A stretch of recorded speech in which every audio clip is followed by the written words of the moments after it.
In today's video, we are going to memorize the 20 standard amino acids that make up protein. First of all, we'll memorize them in alphabetical order, and later on in the video, you learn how to draw the structures. Yes, so let's start. The first amino acid that we are going to consider is asparagine. So the first four in alphabetical order all begin with A. So we have asparagine, we have alanine, we have arginine, we have aspartic acid. There are none of them that begin with B. The fifth one will be cysteine. So from C, there's none of them that begin with D, none of them begin with E, none of them begin with F.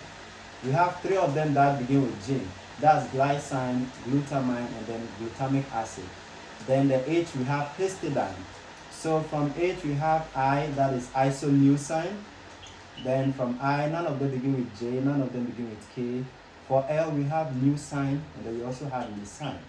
So from L, the M is methionine. So M, N, none of them begin with N, none of them begin with O. The P, we have Proline, and then we also have Phenylalanine. So from P, Q, none of them begin with Q, none of them begin with R. For S, we have Serine. Okay, so from Serine, we go to T. For T, we have Threonine, we have Tryptophan, and then we have Tyrosine. Okay, so from T, no U, and then for the V, none of them begin with U. Then from after that, the last one is V, that is Valine. So those are the 20 standard amino acids that make up protein. We've learned them in alphabetical order. Let's go to the classroom and then learn how to draw the structures. While drawing the structures, we are going to categorize or group them into whether they are bases, they are acids, whether they are polar, whether they are non-polar, whether they are hydrophobic or hydrophilic, whether they are charged, and the others. So stay tuned, let's go to class. Thank you. All proteins have a general form that we use to draw them. So there's always this central carbon bonded to the carboxylic acid functional group, bonded to hydrogen. This same carbon bonded to the amino group, NH2, bonded to an R group. So this is the carboxylic acid functional group, okay? Carboxylic acid. And then this is the amino group that consists of the amine. So hence the name amino acid. Okay, so all amino acids will have the amino group and the carboxylic acid functional group. And then there's also the R group, that's the side chain. So we are going to draw all the 20 amino acids that we just mentioned. And let's quickly do that. So the only changes that we'll be noticing will be the changes that will be occurring at the R group. But the NH2, the COH, and then this H will always be the same. That's something that we need to take note of. We will start from the simplest form and then we will graduate to the complex forms of the amino acids. So let me clean this so that we begin from here. Okay, so the simplest amino acid that we have is glycine. Okay, glycine, abbreviated as GLY. And for glycine, we have the C bonded to COO minus, bonded to NH3 plus, bonded to hydrogen, and then bonded to another hydrogen. So this is the structure of glycine. Okay, good. Let's look at the next one. So the next one we'll look at will be alanine. Alanine. So for alanine, there's going to be just a very small change. NH3 plus H. So for alanine, what's going to happen is that this H will be replaced by a methyl group, that's CH3. So this is the structure of alanine. Now, there's something that we need to be taken care of. This non-polar, that the R chain here is non-polar because it's made up of only hydrocarbons. Whenever the R group is made up of only hydrocarbons, it's always non-polar. So this is non-polar. Now there's another thing we need to be taken care of. We said that we are going to be grouping them into whether they are hydrophobic or they are hydrophilic, right? So we have hydrophobic, then we have hydrophilic. Good. So all the non-polar compounds or the non-polar amino acids that will be consumed here will have to fall under the hydrophobic side. Hydrophobic because since they are non-polar, they don't react with water, right?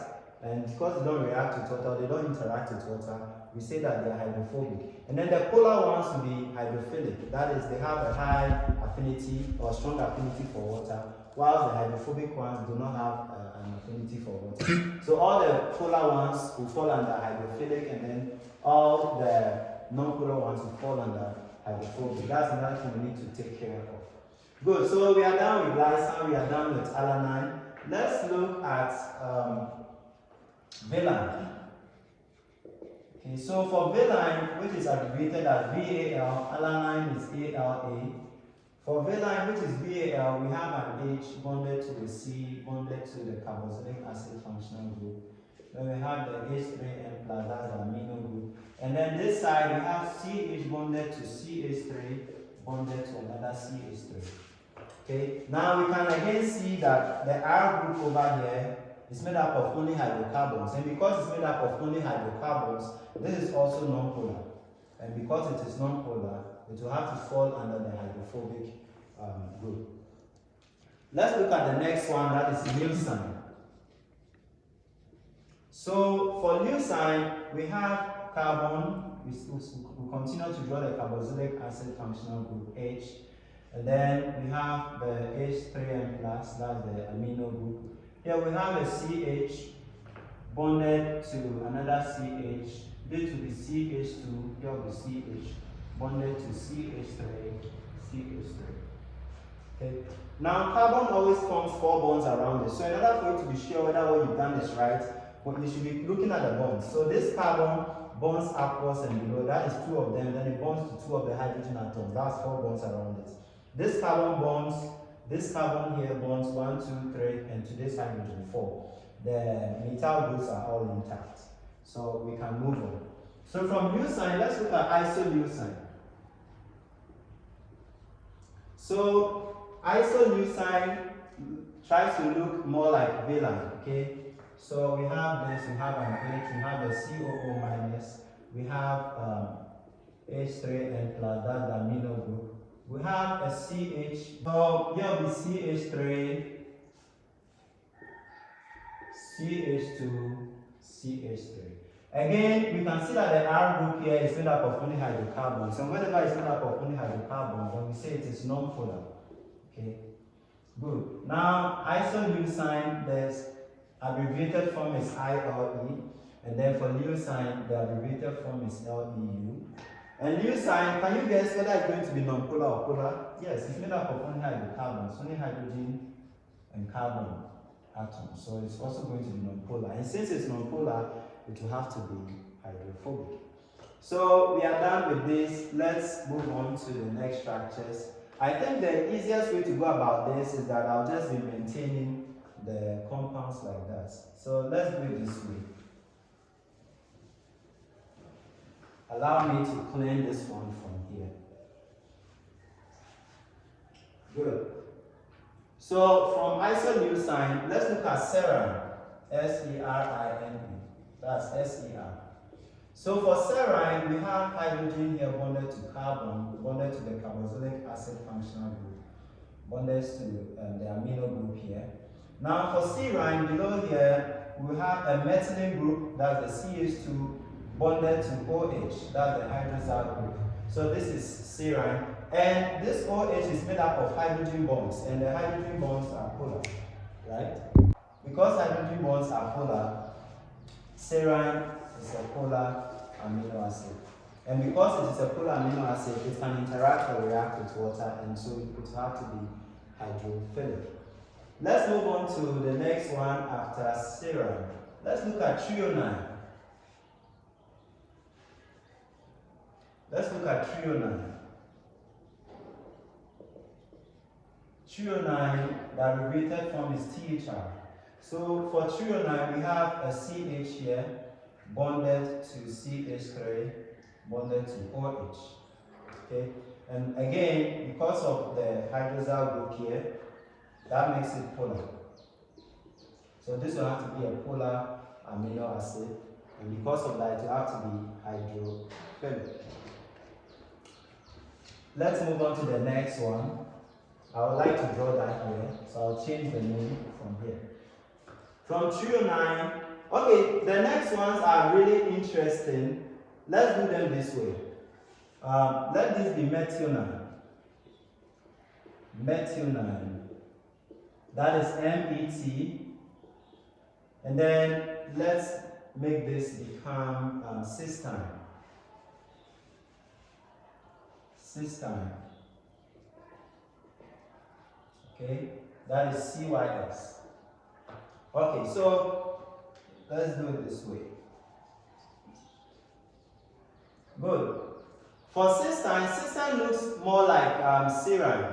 Okay, just that for cysteine there is, instead of OH in the case of serine, this this side becomes SH.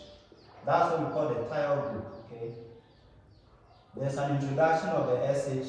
That's what we call the thiol group. Now, there are two of the amino acids that are made up of sulfur. That's the sulfur-containing compounds. They are cysteine and then methionine. So for methionine, we have CH2 bonded to another CH2, bonded to an S, bonded to CH3.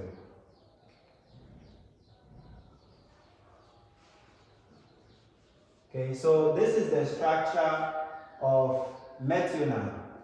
That's CH2 bonded to another CH2, bonded to S, bonded to CH3. Let's talk about this one. For cysteine, I've seen books say that cysteine is polar, other books say that cysteine is non-polar.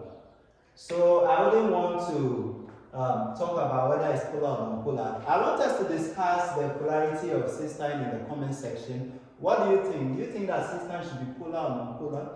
What are your reasons? So we'll discuss this. So let's keep it that way. Cysteine, this is the structure of cysteine. One good thing about cysteine is that it's able to form disulfide bridges. Really amazing. Let's move on to methionine. Methionine is non-polar. Okay, because the R group of methionine is non-polar. So methionine is non-polar. Let's move on.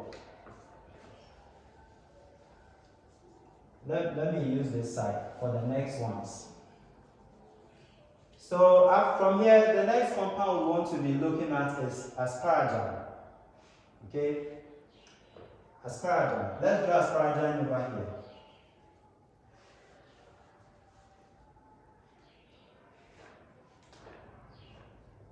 Asparagine. Let's first draw aspartic acid first. Okay? Aspartic acid. Aspartic acid is the same as aspartate. A-S-P-A-R-T-A-T-E. So aspartate is the same as aspartic acid. And once I'm drawing aspartic acid, I want to at the same time draw glutamic acid. So those are the two acidic amino acids that we have. Glutamic acid. So the acidic amino acids we have are two. The first one of them is aspartic acid, and then the other one is glutamic acid. Now, how do we draw them? We draw them this way. For aspartic acid, we just have one carbon, that's the CH group, bonded to COO minus. Okay, so this is supposed. If you are confused whether there must be a 2 here or not, look at it. Carbon needs to have 4 bonds around it. There's one bond at the top, one below, there's one to the hydrogen. So those are 3 bonds. Meaning here must be 2 in order for this carbon to have 4 bonds around it. This is the nature or the structure of aspartic acid. Glutamic acid looks this way. For the glutamic acid, instead of one of the methylene group, there are 2. So CH2 and then another CH2, then COO minus. Okay, so interesting. So aspartic acid just have one of the methylene group, but glutamic acid has 2 of the methylene groups.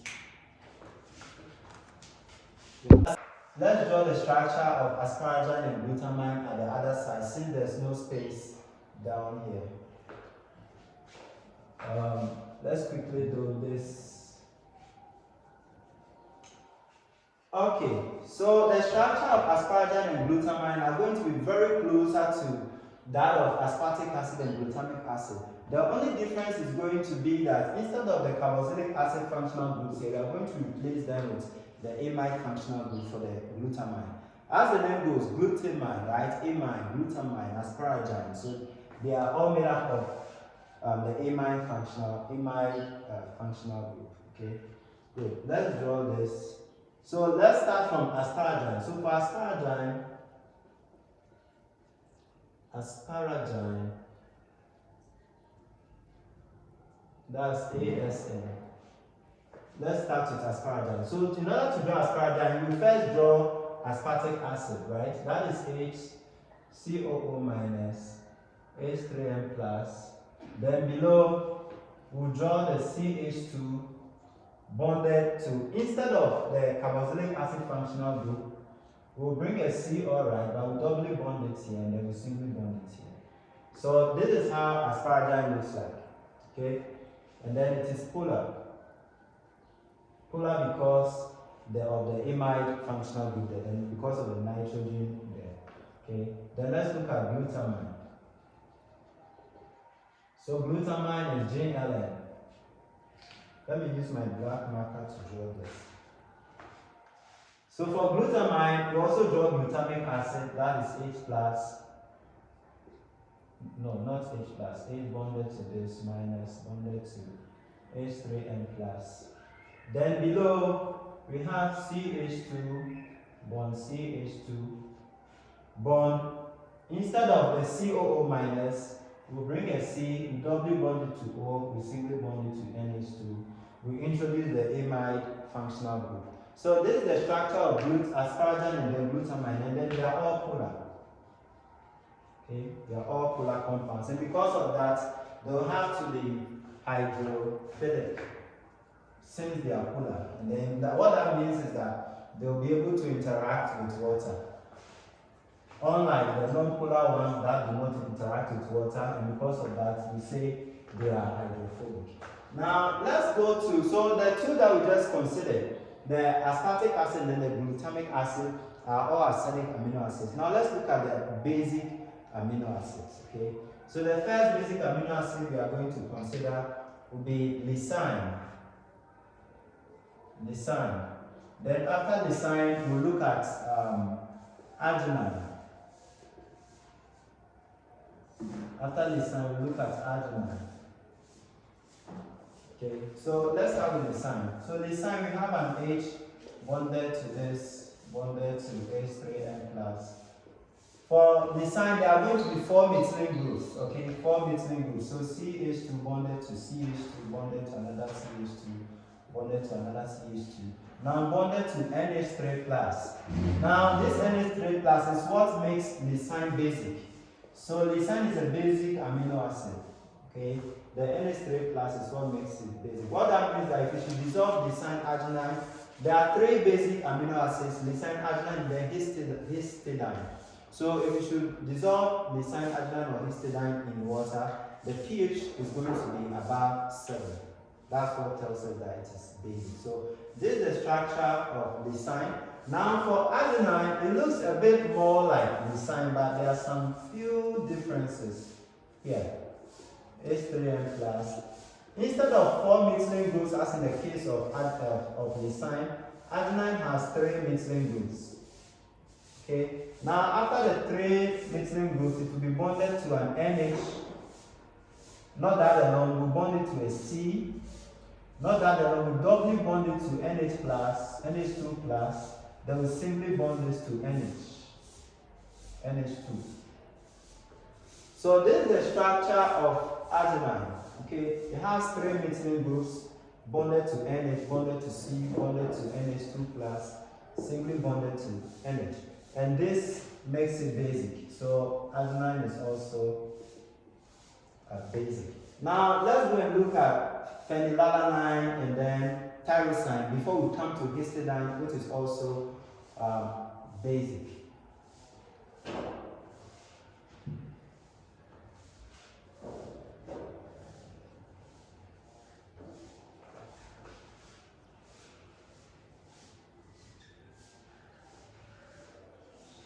Okay, since we are done with this, let me just clean them from there because we are not going to make use of them.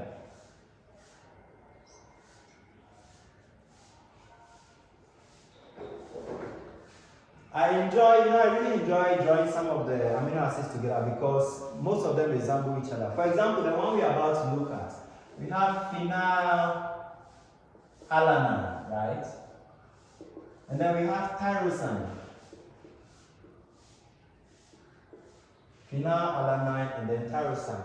Before we talk about this, the one we looked at, that was the basic forms, we looked at Lysine and then Arginine. The abbreviated form of Lysine is LYS and then the abbreviated form of Arginine is Argine. So let's take note of that. I was supposed to have written it there.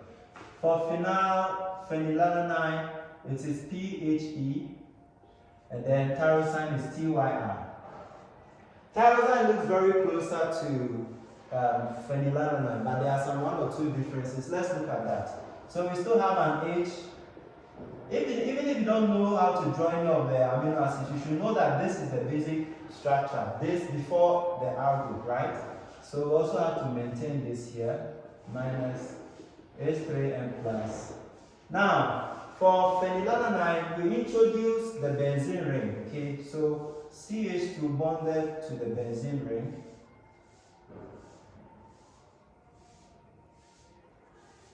So this is the structure of phenylalanine. Now for tyrosine, we are going to draw the same thing. So CH2 bonded to the benzene ring. But then we also introduce an OH group, that's the hydroxyl group. Okay, so this is non-polar. The reason why this is non-polar is because all these are the line structures of the benzene ring, but then all the carbon atom and hydrogen atoms here, they are all hydrocarbons here. And because of that, they are non-polar. Because of that, this compound will have to be hydrophobic. For tyrosine, I've seen several books, as in the case of cysteine, which say that tyrosine is polar, other books say it's non-polar. Again, let's discuss this in the comment section below. What do you think? Do you think that tyrosine is supposed to be polar or non-polar? What do you think? But at least one thing that you should keep in mind is that this part of the R group is non-polar because it's made up of only hydrocarbons, CH2, and all of these are made up of hydrocarbons. It is this side that is polar due to the hydrogen bonds present here. Okay? Hydrogen bond is any bond that is between hydrogen and a highly electronegative element like nitrogen, oxygen, and fluorine. Good. So due to the OH here, the R group is polar at this side, but non-polar at this side. But what do you think? Do you think it should be polar or non-polar? Let's discuss this. So we are going to discuss in the comment section below both tyrosine and then cysteine. Okay? Good. Now let's look at the next compound or the next amino acid.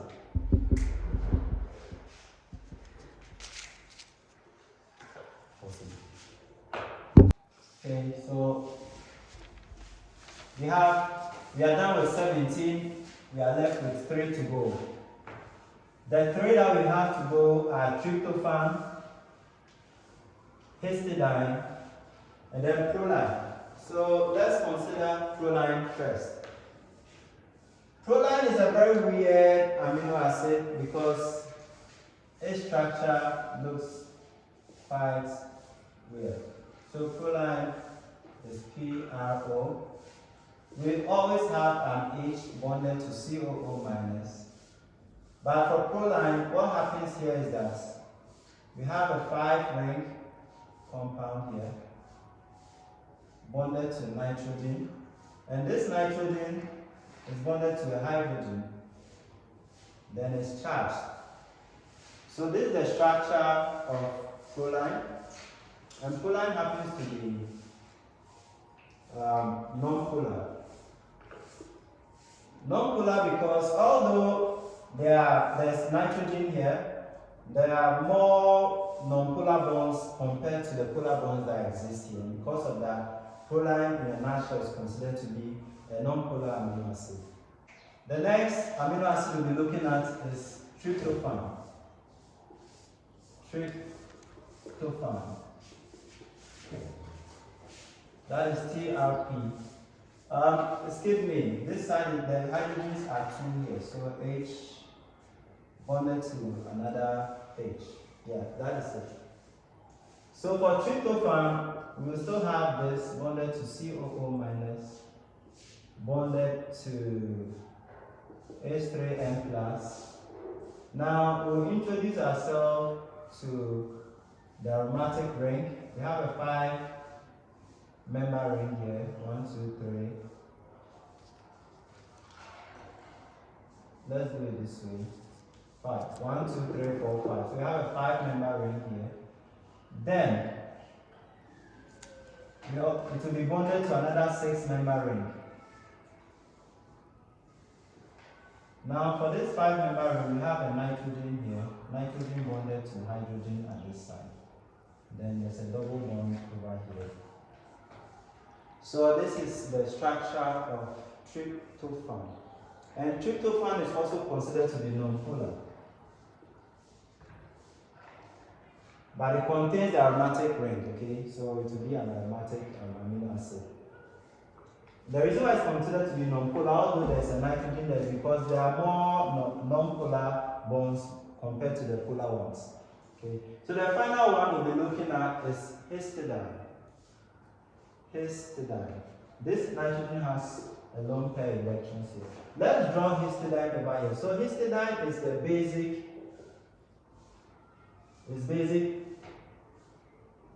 And then its abbreviated form is HIS. Okay, good. So for histidine, it's also going to look this way. H3N plus. Now we have a CH2. So we have CH2. There's supposed to be a 5-member ring here. So we have this one will go to an NH. That's a lone pair.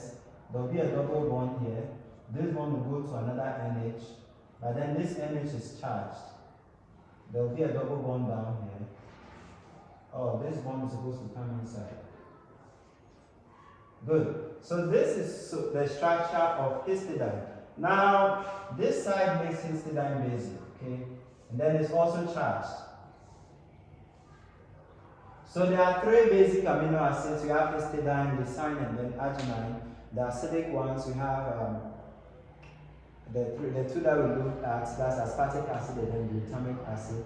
And then we also were able to group them under whether they are hydrophilic, hydrophobic, and others. And in order to summarize, we said that all polar amino acids will fall under the hydrophilic group because they have a strong affinity for water and they can interact or react with water. And then all the non-polar ones will fall under the hydrophobic group because they do not interact with water. So we've been able to draw the structures of all the 20 standard amino acids. In subsequent videos, we look at the other non-standard amino acids and then we also draw their structures. Thank you, but you need to keep practicing in order to be able to do this because it takes some time to become well adept with this. Thank you for your time and all the best.